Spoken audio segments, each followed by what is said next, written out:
Now let's go back to Indianapolis. As promised, Hallie Jackson has Carly Fiorina following the big announcement.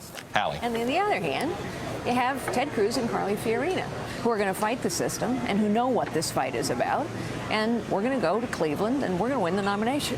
You dropped out of your own race, obviously, earlier this year. Ted Cruz has so far not been able to catch up with Donald Trump in the delegate count. So my question is, how are two people who have not been able to beat Donald Trump yet better than one person who hasn't been able to overtake Actually, him? Ted Cruz has beaten Donald Trump a lot of times. Not nationally yet. He's still trailing the delegate count, obviously. Yeah, but he's won in a lot of states. I know the media wants to kind of forget about that. Donald Trump has lost to Ted Cruz in a lot of states. And also importantly, he's lost to Ted Cruz when only Republicans are allowed to vote. The majority of Republicans do not want Donald J. Trump as their nominee. It shows up in every single poll. And the last time I looked, it's Republicans' job to nominate our Republican president or nominee for president.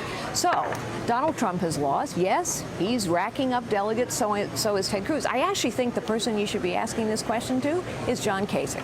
He didn't get the memo. When you can't win, you need to get out. Do you see your role? I hear you talk about Kasich. We heard you talk about Hillary Clinton, Don Troll. Are you the attack dog for Ted Cruz here? Oh, for heaven's sakes, you have followed me on the campaign trail, and you have known for maybe 15 months now, I've been pretty clear in my criticisms of Hillary Clinton. Yes, she's traveled hundreds of thousands of miles around the globe, so have I, but flying is an activity. It is not an accomplishment. And she will not bring a track record of trustworthiness or accomplishment to the Oval Office. You've heard me say that for over a year, and you've also heard me be very critical of Donald Trump. In fact, since the week he announced his candidacy, I've said he doesn't represent me and he doesn't represent my party. So, am I going to be critical of Hillary Clinton and Donald Trump? You bet. Am I also going to talk about what we need to do to restore promise and opportunity and prosperity and potential to this nation? Yes, I am. One of the things I've heard you say on the campaign trail just a couple of months ago is that Ted Cruz is like any other politician. He says what he has to get elected. Today, you said he is who he says he is. So were you wrong in January when you were that critical of Senator Cruz? Yeah, and that's why I voted for him in the voting booth. Before I ever had a conversation with him about endorsing him, I went into the voting booth in my hometown in Virginia, and I voted for Ted Cruz. Why? Because I think we need a conservative in the White House who understands that it is the system of crony capitalism and insider dealing that is bleaching away the prosperity and opportunity and potential of this nation. And I also think we need someone who's going to fight. And Ted Cruz is a fighter.